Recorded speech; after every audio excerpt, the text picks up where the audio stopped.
Honorable James. Thank you so much, Chair.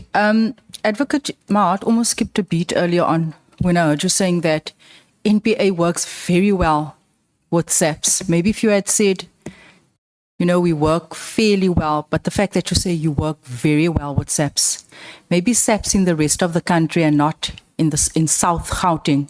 I want to ask you, was NPA part of the counterintelligence task team?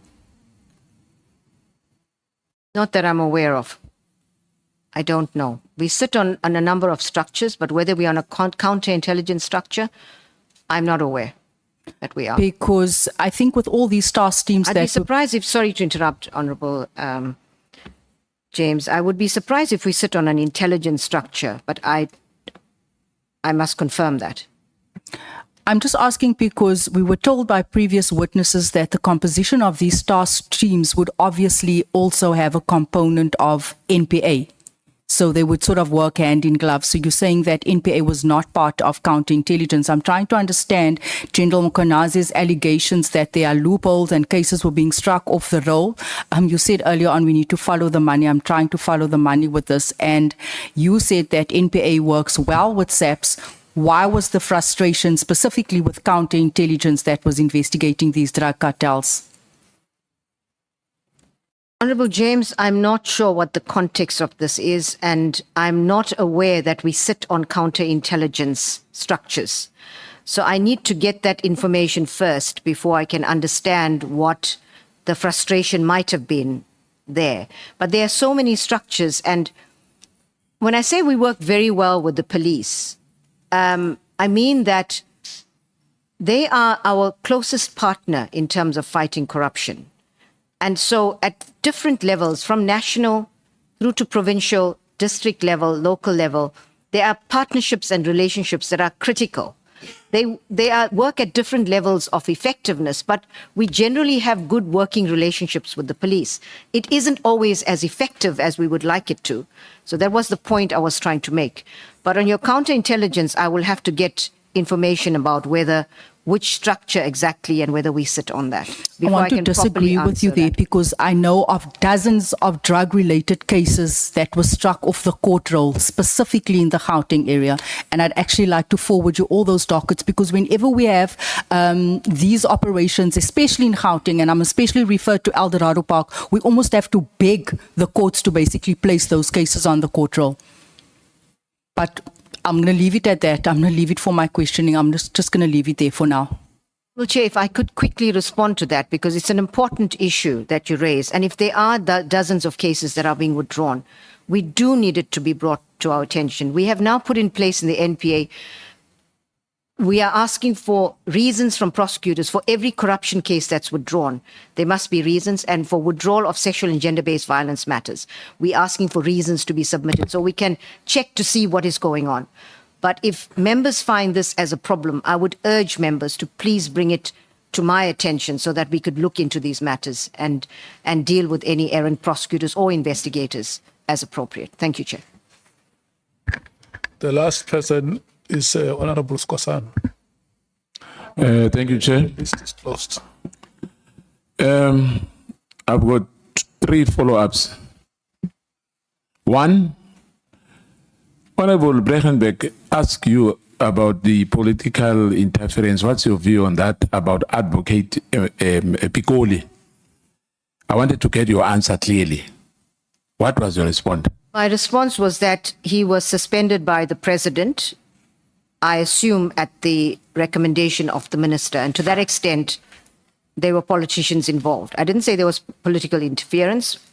I stand to be corrected, but there was involvement of politicians because that is the way it works. No, but you did not respond like that, but it's fine. Because she was very specific. Hence, I wanted to find out a clarity on you on that. But let me just say to you, if you don't believe that, I think you have McCarthy and Bulelani Nguga. You can attest to that if you want reference. The issue of the scorpions, that they were targeting people, is a fact. And when it comes to the IDEC, it's like now is in a different name. And hence, my Honorable James said he will forward you the issue of Gauteng in particular about these drugs issues, cases being withdrawn. Some of us were experienced about that.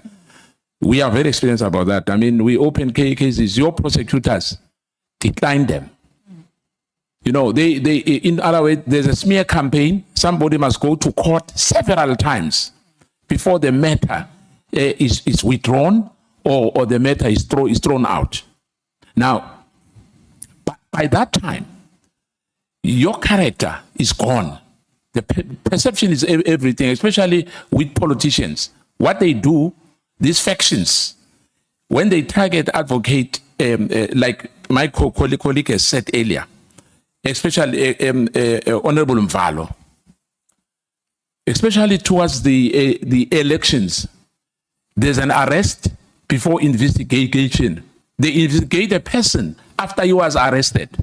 For the next 5, 6, 7 years, they are saying they are busy with investigation. Why arrest people before investigation? Because they want to destroy you. Now, we are saying because we are living, as you said, in January, other issues maybe are going to be attended by the incoming NDPP, which is unfortunate. But in my view, I'm saying to you, please, in the period which you are still in the office, can you please ask them to treat people fairly? But I'm going to have my question. You'll understand where I'm coming from. To say the rate which you were explaining here, to say you've got 81% success, we'll debate that later. Thank you, Chair. Chair, if I may, though, there's been a number of comments that have been made, and I would like to quickly respond to them because it is important that the correct messaging gets out to the public. Firstly, Honorable Skosana said it was a fact that the Scorpions were targeting. Again, as I responded, I would like to get evidence of that so that we can understand exactly what these facts are based on, and then I can comment on that, and then saying that the IDAC is doing the same. And Chair, I worry that the IDAC has been put together to deal with corruption in this country. I accept that it's a baby. It's still we've just given birth to it. And it seems like we're already having these conversations about targeting and whether my concerns are that as a country, we want to fight corruption. And that if we try to raise these kinds of issues relating to the IDAC without any substance, and if there are substance and facts, please, I will urge the department to get the investigating judge put in place as soon as possible, because this is the one instrument we have in this country to deal with the scourge of corruption. We need to strengthen it and not weaken it. So I urge that we get facts on that, please, Chair. On the drugs, Honorable Skosana, that's an important issue. If you please, again, please give us that information, because we need to understand exactly what the facts are so that we can properly investigate it and deal with it in the way that results in consequences after a good investigation. And the final comment that Honorable Skosana made was that arrest before investigations, particularly when it comes to election time. Again, please, Honorable Skosana, if you could write to me, send me the facts of these cases, where it's happened, and I give you my assurance that I will look into that and make sure that whatever decisions have been taken correctly, and if not, there will be consequences. But we do need the facts of these matters. Thank you, Chair. Thank you so much. Honorable Skosana was last on the list. We are now taking the economic freedom fighters, and thereafter we will take a break. Your 40 minutes start now. It's up until... I'm going to only be 5 minutes, It's Chair. up until 21 past 6. Yes. Advocate, there is in your annual report says there was 57.4 million in funding that was received from the federal government of the Republic of Germany. What was that for? So that is primarily to deal with capacitating the NPA to fight corruption. and to say that, it wasn't money that the NPA received, but we received services that helps us to In capacitate the NPA. Okay. And who conceptualized the project? It was conceptualized in the NPA. Okay. Of course, with the government of Germany. Okay. Did the NPA approach the Hans Siedel, is it Hans Siedel Foundation? Because this is the NGO that the funding was channeled through. Am I correct? We worked with the government of Germany, and the government of Germany decided on the partner that will implement in South Africa. Do you know why they chose the Hans Siedel Foundation? I have no idea. You didn't ask? No, it was the German government. They were giving us the sponsorship, the assistance. And I assumed that as a government, they would do the responsible thing. Okay. Do you know that the Hans Siedel, but as part of our government, don't you think you should also do the responsible thing and find out what was the story behind the Hans Siedel Foundation? Because do you know that they also collaborate with News 24? I'm not aware of that. And that it collaborates with the Institution of Security Studies that is chaired by a Jackie Salas, who goes around calling for prosecution of members of parliament and engages political discourse. I didn't know that either, but I'm not sure how that becomes a challenge. It'd be good to understand. So you don't see how private funding can risk the capture of of any institution for that matter, yet alone institutions like our criminal justice system. And we also had our previous Concord Mogoeng, who refused to take private funding as well because of the sacredness of these institutions that we have. And why do you feel differently? So let me say that with regard to and it's not private funding. We are not getting funds, but we have engaged in innovative partnerships with the private sector to ensure that we get the skills and capacities that we need to assist us in the fight against corruption. The reason why we think this is not problematic is that we put safeguards in place to make sure that we distance ourselves from the funding as such, but also to be clear that this is in line with international good practice. The UN Convention Against Corruption specifically states that it's important for government to actually partner with the private sector in their fight against corruption. So this is an international good practice, and we have engaged in a very strategic way with relevant partners to ensure that we get the capacities, capabilities in the NPA, which in a very financially and fiscally constrained environment, we do not have. So this was actually a bilateral meetings that we had with, the government of Germany and the South African government. I understand even ministers been involved. And so we put in place the safeguards to get the assistance to train and capacitate, really bespoke training for prosecutors and investigators in the fight against corruption.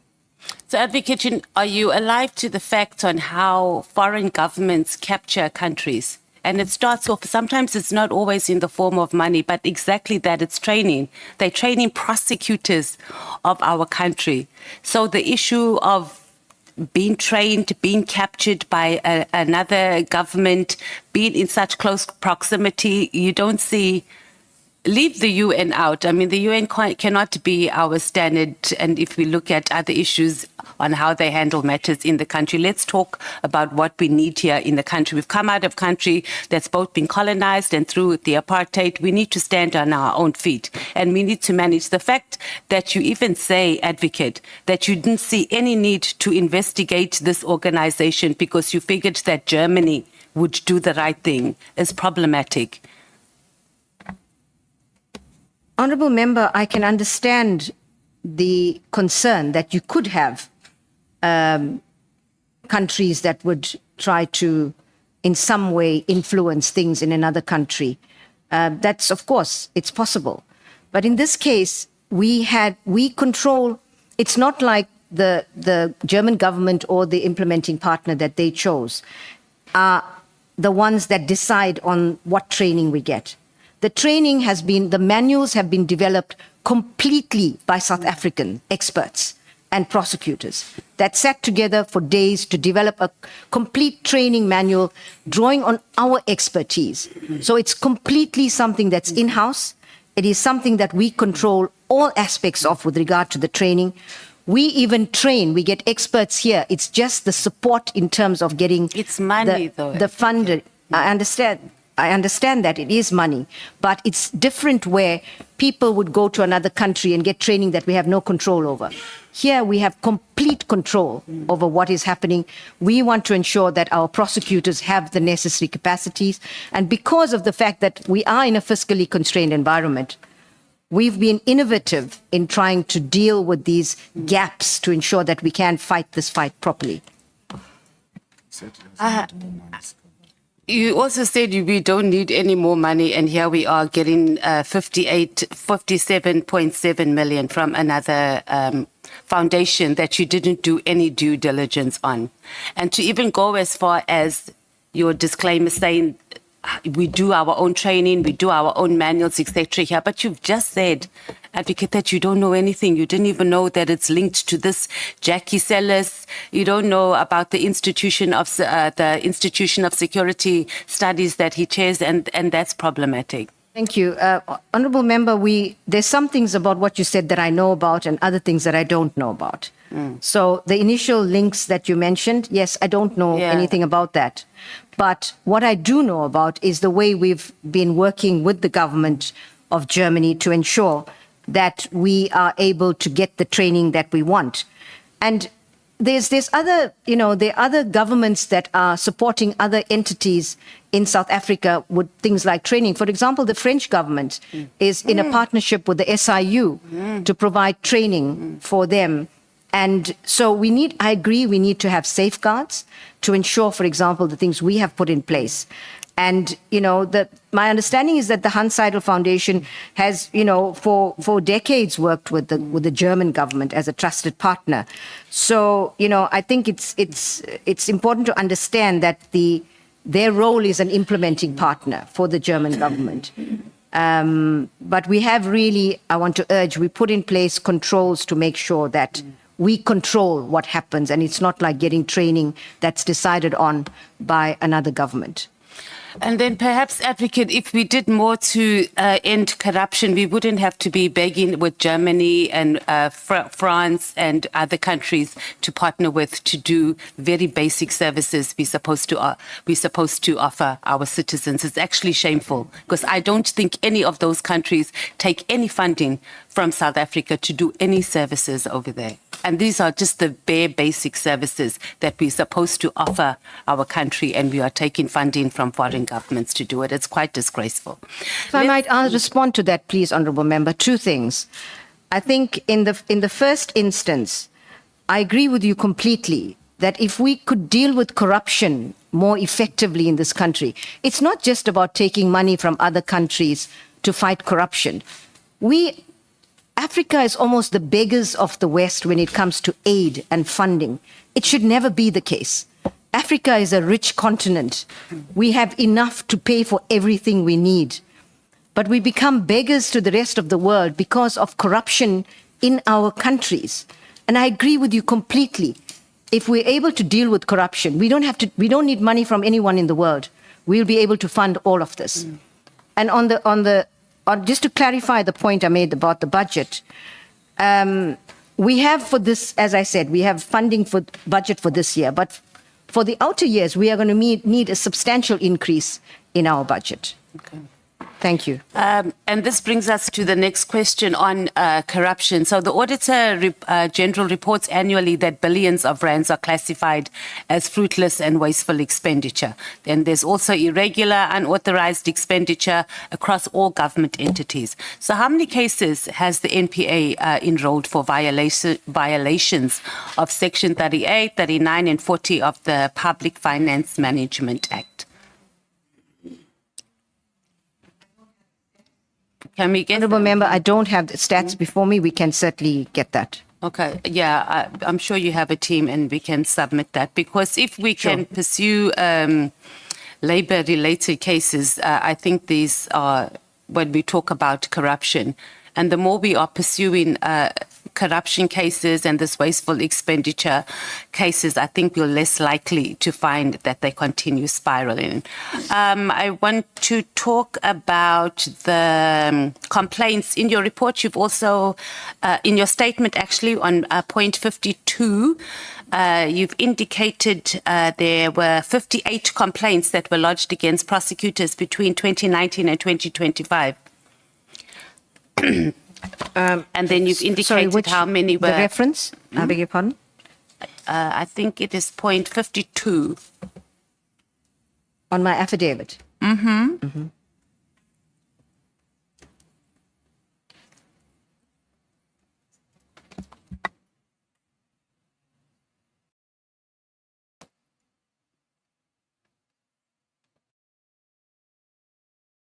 22. Is it 50? Sorry, Honourable. 58 complaints were lodged, and then you explain what was the outcomes of Sorry, these the paragraph 58. number? On paragraph 52.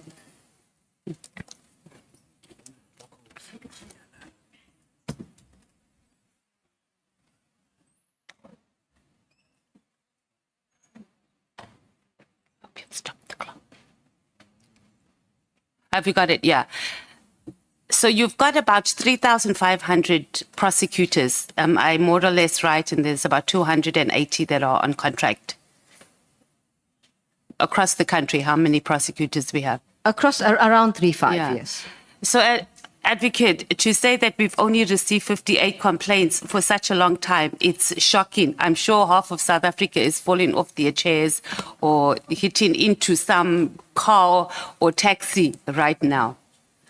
It can't be. So there's either two things, and maybe you should look into it or explain. It's either that we don't know where, or South Africans at large do not know where to lodge complaints. The average person on the street, we can just step out here in Cape Town and go and ask anyone what they think about the NPA, and someone will have a story to tell. So to say we only receive 58 complaints means that there's something wrong with the system. And I have a personal experience. I've lodged a complaint against a prosecutor a long time ago. The only time I got a response, and I did it through the right channels, the only time I got a response is when I went on social media. So can you respond to that? Because it can't be that you have that many prosecutors and we only get 58 complaints that you've reported at least. I will certainly look. The numbers, I agree with you, appear to be low given the numbers that we have. But I will have to confirm. I imagine that my team have given me the correct numbers. We have on our website, people are able to get complaints. We have an ethics hotline where complaints can be made. If you go onto our website, you'll be able to find it. So, I would imagine that that's the first point of call for people will be the website to make complaints. With regard to your complaint personally, It's a long time ago. I've even given up hope. Okay. But I was using that as an example that I followed up, and I would even still have it, like 3 or 4 times. Only when I went on social media, then they called me and asked for information about it. Chair, I take heart in hearing it was a long time ago, so maybe things have changed now. I certainly No, hope it so. was during your time, though, but I'll send it through. But I'm saying that that amount cannot be, it's shocking. Your statement also seems that you've made a deliberate effort to demonstrate that there's sufficient oversight at IDEC. So if there was, why was it necessary for us to insert Section 22A for oversight? Because, otherwise we're just doing wasteful expenditure. That's a very good question. Initially, it was not in. It was raised by the Minister of Police, Minister Tele, because the DPCI has a judge. And so it was in that context that we agreed to it. So did you agree that there wasn't proper, or the oversight that is needed, that the police have, that IDEC needed? We didn't see the need for it initially because we felt that there was sufficient systems in place to address misconduct or allegations of misconduct in any part of the NPA. But having inserted it, I think it's actually better to have a higher level of oversight. So I would agree that that's a good addition, which wasn't in the original draft. On point 34 of your statement, you have recruited investigators from SAPS for IDEC. Was that a wise move to do? Because we already have chronic shortages of investigators in SAPS as it is. And then IDEC has gone to, or you have seconded, and this is from your statement, or you've seconded investigators from SAPS. How does that leave SAPS? Well, if that didn't happen, the ID wouldn't have been able to work. We would have created an ID that couldn't work. It required partnerships with various other partners in the justice system to capacitate it, because it was temporary at that time. And the numbers were very low. And that's why I mentioned earlier that the secondment model was not going to work, because where you have other entities that are themselves struggling with capacity, how do you expect them to support and assist a new directorate that is required to do work that the country is expecting it to deliver on at breakneck speed? It's just not possible. So under the old structure, it was necessary to get investigators that had the necessary powers and experience. And we are grateful to the DPCI for supporting and assisting the IDAC. Otherwise, it would have been pointless setting up this entity. But now that the IDAC is permanent, we're able to recruit from outside. But of course, it happens in government, people move, we lose people to SARS and the external, partners or businesses. And it happens in government. And that is why I said, unless we regularize the salary issues, it will be easier for people to remain in the entities without moving for other better opportunities. How many of the investigators that you have now in IDEC, I keep saying the wrong things, have had criminal charges at some point, whether they were successfully prosecuted or not? Are you able to give? I'm sure you don't have it offhand, but if you can get that. And also, how many were dismissed from previous institutions for misconduct? I think that's very important. We'll certainly get that information. I would be interested in that as well. Okay, the Scorpions and IDEC we've answered. We want to talk about the former NPA's ID, Advocate Kranji. Is it Kranji? He resigned in 2021. Do you know why he resigned? She, sorry, yes.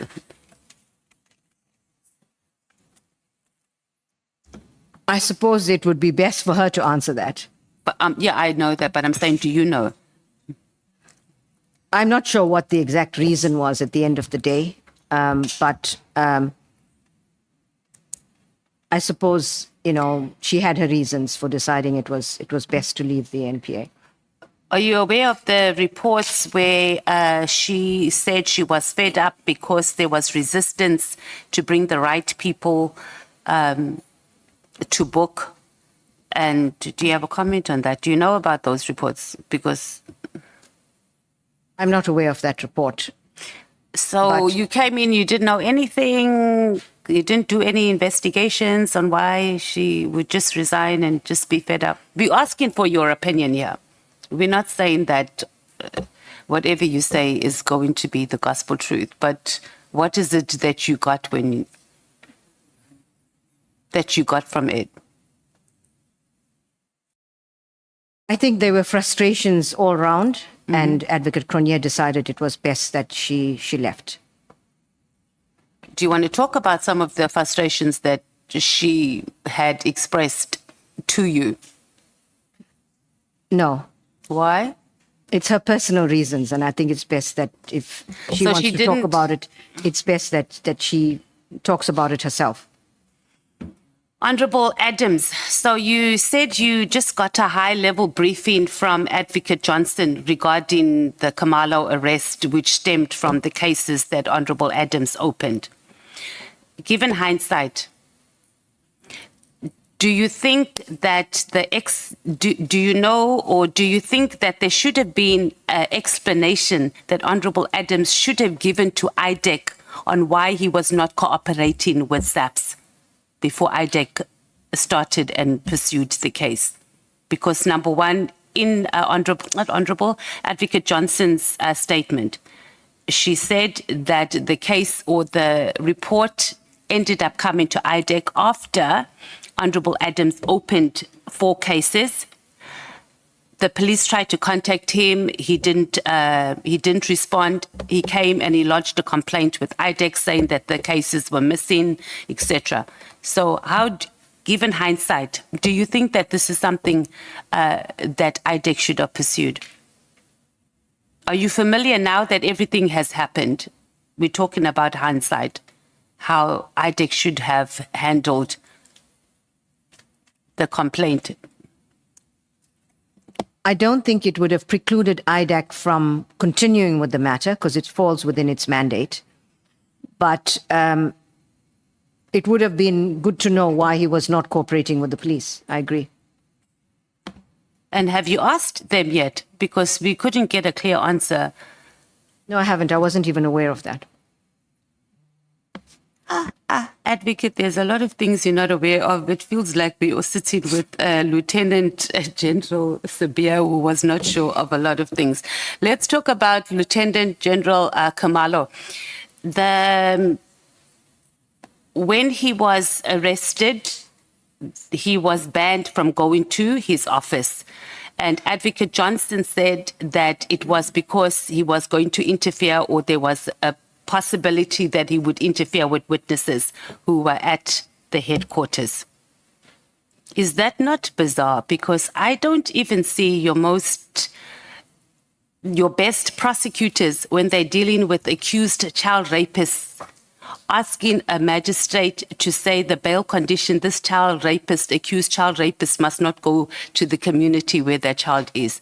But it was done in this case. Why wasn't Lieutenant Khumalo not just asked to not interfere with witnesses?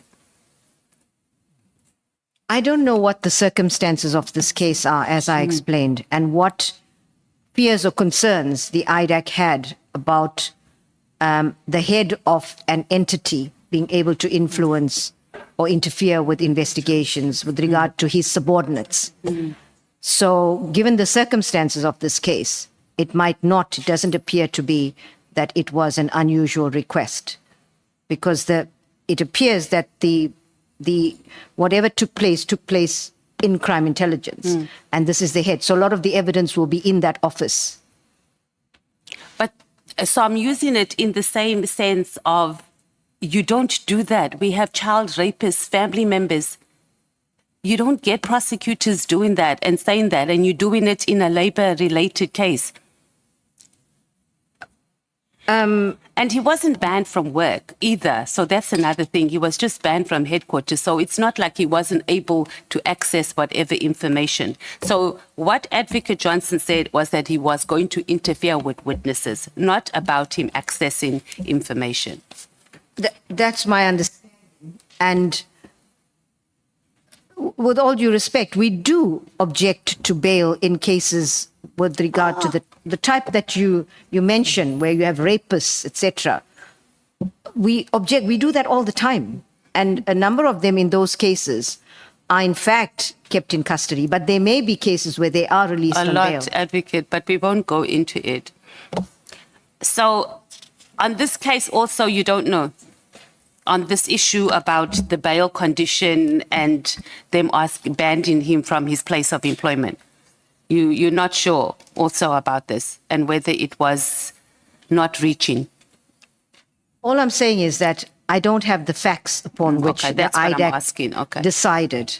So, Advocate, you don't think it's like you knew that you were coming here, you knew that your IDEC head was here, you didn't familiarize yourself with things that actually it's quite bothering. With all due respect, Honourable Member, those are questions that the IDAC head must answer. Yes, she did, Because and now we're asking it you is as her head. It is within the realm of operations that she actually, the IDAC and the ID deals with these matters. And she would be best placed to answer those questions because I don't have the facts. And so instead of me familiarizing myself with facts, she would be first-hand knowledge Yeah, but to that's give not- you the facts. I agree with that, and she's been here. I'm asking you as her head, after this whole thing has exploded and it's all over, you haven't called her and sat her down and gone through this and see like what has happened, even up to now. With all due respect, Honourable Member, we've been preparing for this and there hasn't been much time between her testimony and now. But even for us. before she came and gave her testimony, these things have been in the media for a long time. So even before she came to give her testimony, I think as our National Director of Public Prosecutors, you should have long sat down and got information about this. I mean, we're talking about, and I'm not saying that Lieutenant General Kamalo must be above the law, but we certainly cannot just have our head of state security just been arrested without, of crime intelligence, I beg your pardon, without you having sat down and gone through it and crossed I's and dotted T's, because it makes us as South Africans feel extremely unsafe. With all due respect, Honourable Mates, it is the national directors. I dealt with the powers of an ID and DPP and what they do. The NDPP is a review mechanism, and therefore the decisions to prosecute, the management of cases, the objections to bail are all operational issues that are dealt with by a DPP or an ID and the teams, not by the NDPP. And these issues have now come up in the context of this hearing. But those are issues that reside solely, they're operational issues. And the National Director needs to, of course, be briefed at a high level. But the operational matters are for the teams and the DPP to deal with. That is their power and responsibility. But of course, if they do something wrong, then you're right, the National Director must get involved and understand what is going on. So how would you know if they did anything wrong if you, after you see all this and you don't call them and you don't get a briefing? Well, if there are complaints about it, is one way of understanding that things have gone wrong. But otherwise, we must respect the authority that the Act gives to people to do their jobs. But the issue is not saying that you must interfere. As you said, there's nothing wrong with saying, come and give me a brief on what happened here. You don't have to give instructions, but to understand and to be able to guide. And those are two very different things. And it is within your mandate to be able to make sure that our national prosecuting agency is working and operating as highly functional as possible. Let's move on to the case of... If I can just comment on that. I think it's important to understand that I do receive reports, and it's important, especially when there are high-profile people involved, that the NDPP is properly briefed and understands, and we don't have rogue elements in the NPA doing what they want to do. So there is that level of supervision of a national director that is critical in these cases. And so I got the briefing from Advocate Johnson, but reasons why they objected to bail, they will understand from the circumstances of this particular matter. You've indicated that you got intelligence from Lieutenant General Kamalo about the corrupt or alleged corrupt prosecutor. Was this the first time that you received intelligence from SAPS regarding prosecutors, including from the National Commissioner? To my knowledge, yes, but I think this is the first time. What was the minister's response? What was the minister's response when you told her about the intelligence report that you got from SAPS about? She was very concerned about it. Okay. And the president, when you met with him? He was also concerned about it. And what was besides him being concerned, he's always concerned and shocked. We know that as a country. What guidance did he give in the matter? What guidance did the president give in the matter? Well, I had reported it to him, and it was now for the president to take it further. There was nothing further I could do about it.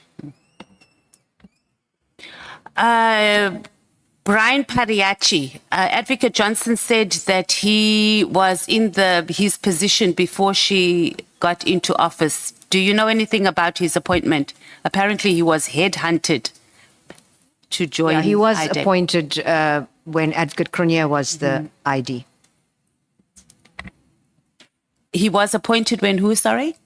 The previous ID, Advocate Cronje. Oh, okay. So do you know anything about, were you part of the appointment? Did you know anything about it? No, I wasn't. You weren't briefed or anything about it? I wasn't.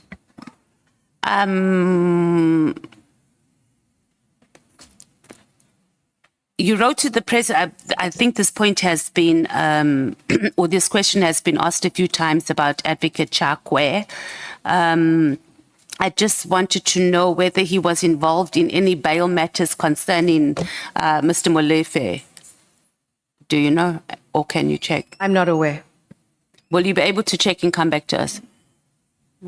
I can check. I would be surprised if he would personally do a bail application. It's unlikely, but I don't know.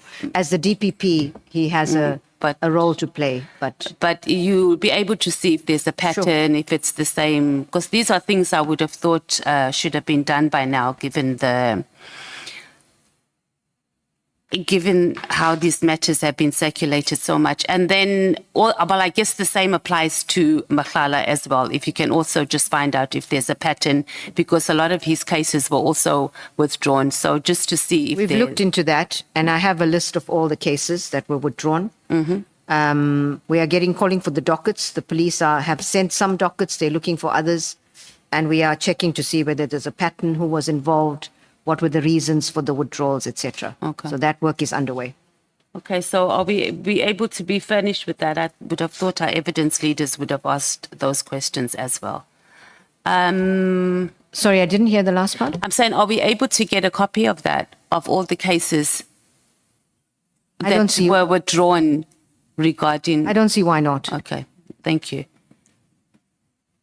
And I'm done. Oh, no, I'm not done. Let's also just go back quickly to, we were talking largely about corruption cases, particularly around politicians or politicians that are well connected. So let's talk about the PPE cases and the CR17 cases, NPA on that. The question is? On PPA cases, PPE, sorry, I'm saying PPA, PPE cases, how many of those have been prosecuted, successfully prosecuted? Because it's talking about corruption during COVID. I don't have the figures, but I know that the Fusion Center at the time was coordinating the response to PPE-related corruption matters. But we can get those figures very easily. Okay, and then the CR17? What about it? The money, we had bank statements that were sealed. What, did the NPA play any role in that? No. It just went straight to a judge and they sealed. There We had was no nothing. role in that. There's never been a case that has been opened regarding the CR17 We had no role in that. at all. Thank you. Thank you, Chair.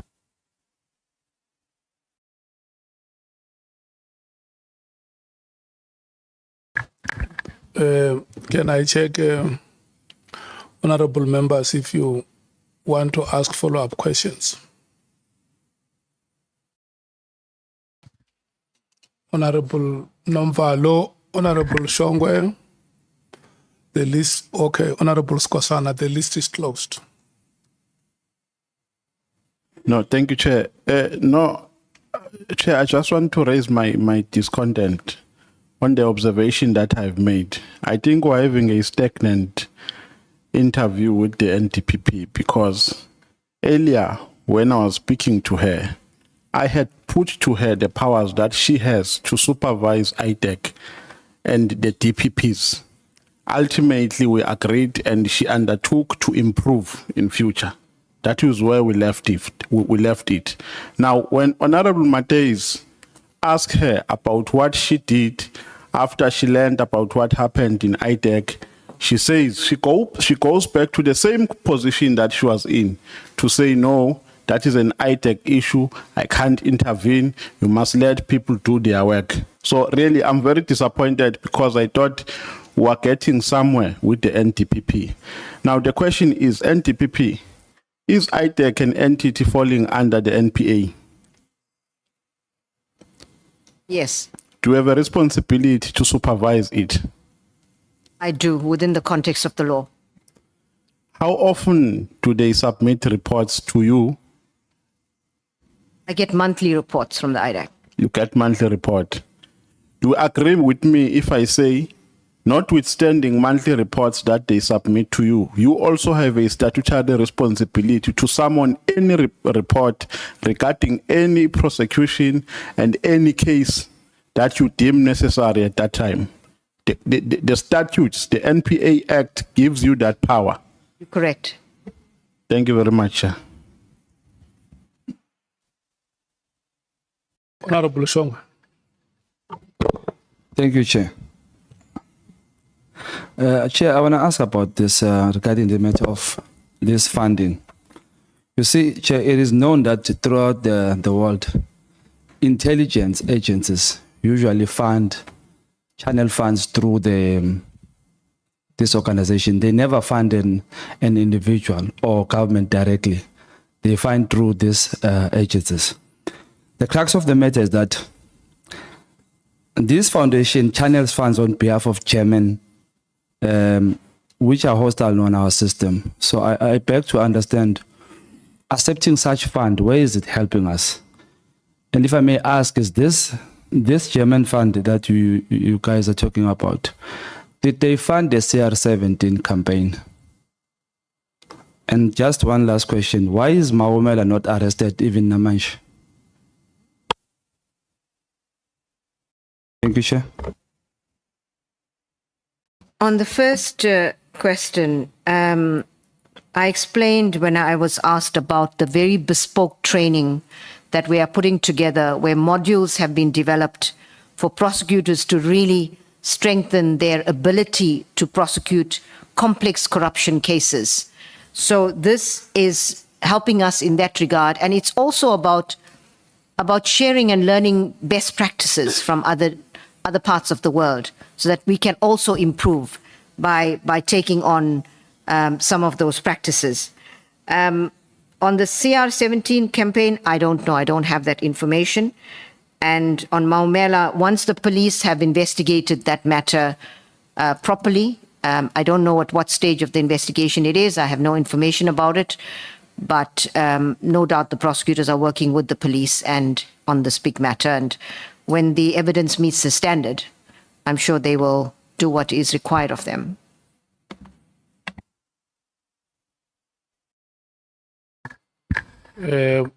Honorable Skosana. Thank you, Chair.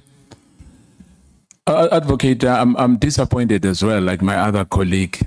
It's not personal. That I don't take it personally. that you don't want to take accountability for anything. The issue of IDEC, that it falls under you. When IDEC fails, it means you have failed. Am I right? You're right. Now,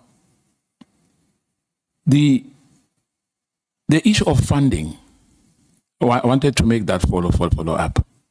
Because we've seen in this country, I'll give you this small background for a second, that there's an organization in this country called civil society called themselves different foundation, Helen Suzman. There was Brent Hest, I think it's disbanded. You have your one apartheid judge, Judge Krichler, running a so-called corruption watch, and others, who are being funded.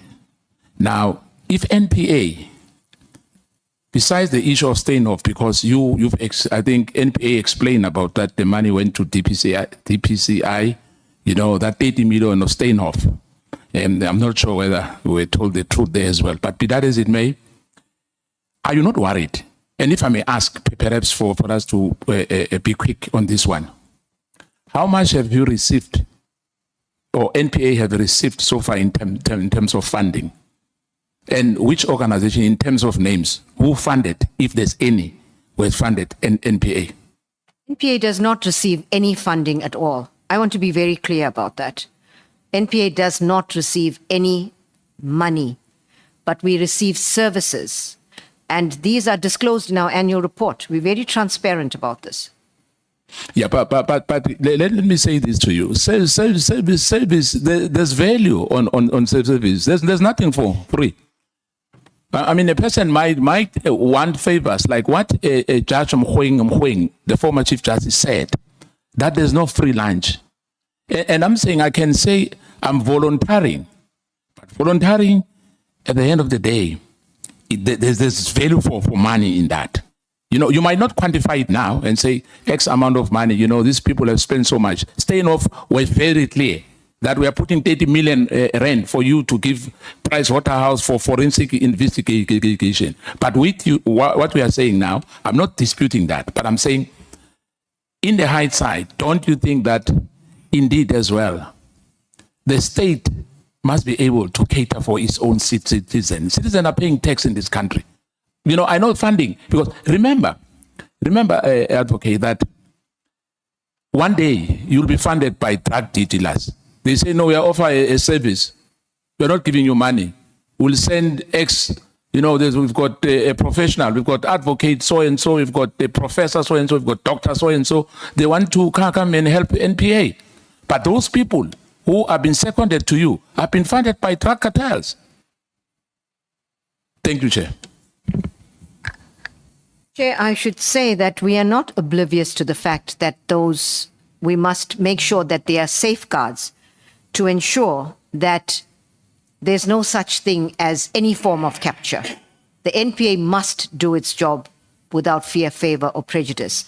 And we have always, disclosed our donations or whether you're right, it does have a monetary value to it, but we do not receive funding, and we are transparent about any support and assistance that we get from external partners. And I do want to emphasize, we are required, we have to have safeguards to ensure that we are not beholden to anyone, even to people that assist us with funding. And therefore, we've put in place safeguards to ensure that.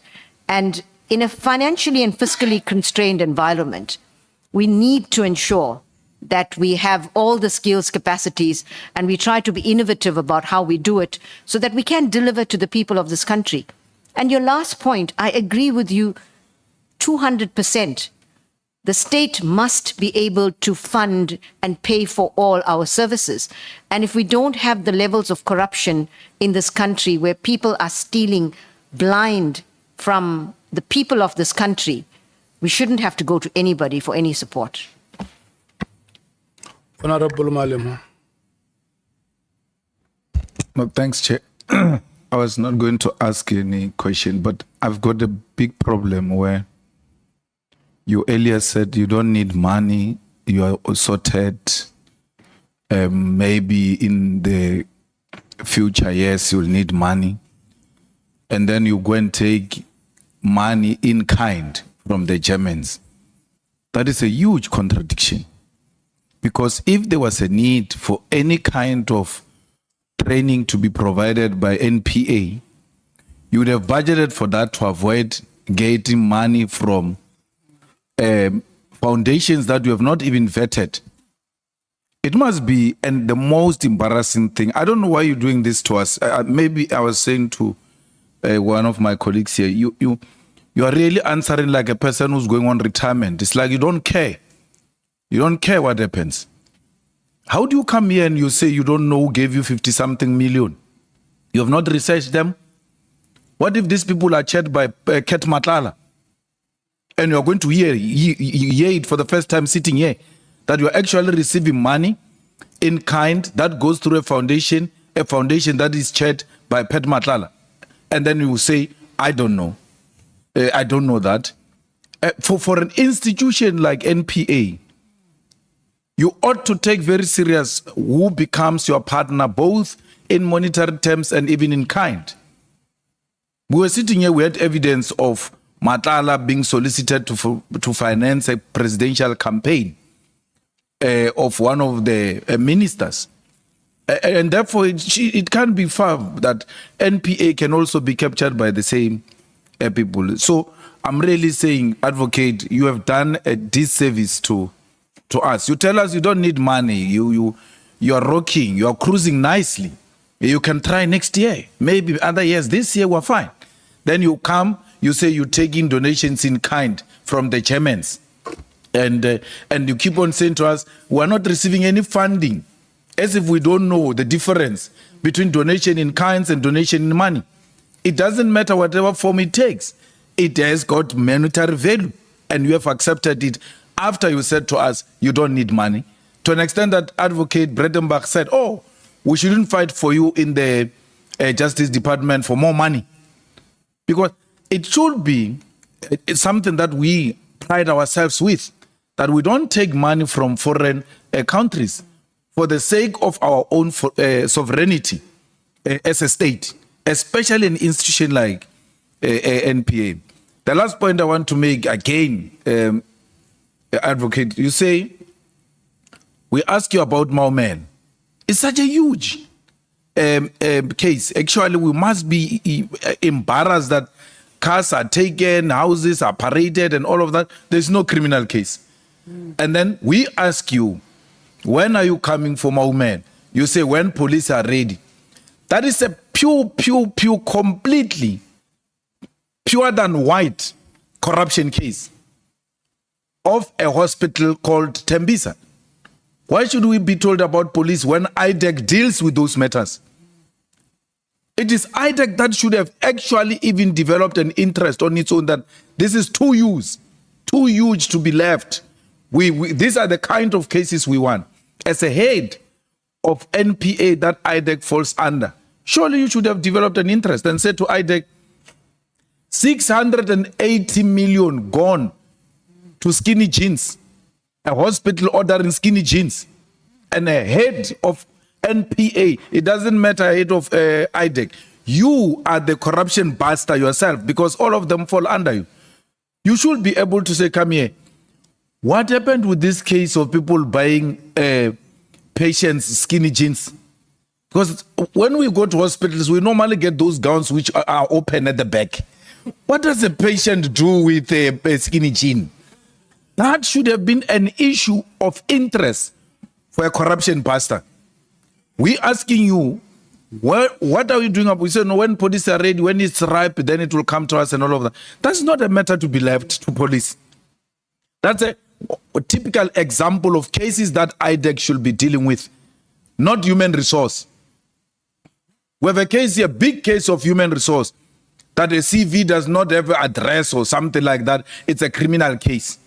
But here is a case of 680 million, close to $1 billion, only that which we can account for now. And worse, through this body,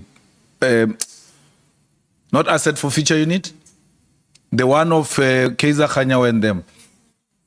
SIU, we hear from SIU that we are now sitting at almost 680 million. That's what SIU can uncover. Imagine if IDEC is there, crime intelligence is there, we're going to get more than $1 billion of one individual involved in corruption. The head of NPA says, well, we don't know, we'll wait for the police. That's so disappointing to tell the truth. Thanks. If I can deal with that, there are two parts. Firstly, on the German funding, just to say that this project was a long time coming. It's not like we initiated it now. It's probably taken about 3 to 4 years to come to fruition. So it started at a time when we really needed the funding. So, it took about 3 or 4 years before that came to fruition. It's not a new thing. So on the issue of IDEC, I agree with you that these are the kinds of cases that IDEC should be doing. IDEC has got limited resources at the moment. They are barely able to deal with the cases that they want. And I think this is the role of this committee, would be to strengthen IDEC to give them the resources and all of the capacities, capabilities that they need. Because I agree with you completely. This is the kind of case that IDAC should be investigating. Thank you. So can you please withdraw your earlier statement that you don't need funding? You are sorted because now you just confirmed you need funding. ITEC is funded through you. You I need withdraw money. that And statement. please withdraw the earlier statement that you don't need money. I do withdraw that statement. Thank you. Thank you so much, honorable members. We have come to the end of this session. We are going to do like, welcome, Chief Whip, the Night Rider. We are going to break. And I want to bring it to your attention that I have made the following observation. When we come back to the sessions after this break, you come back highly energized. And sometimes it delays us unnecessarily. I'm just saying to you that if there is anything that makes you to take an overdose of energy, just reduce it. Tomorrow you still have the medium-term budget policy statement. So let's reduce on whatever we are taking during this break, so that it makes the next session easier for us to ride through. We will come back at 20 minutes past 7. Thank you so much.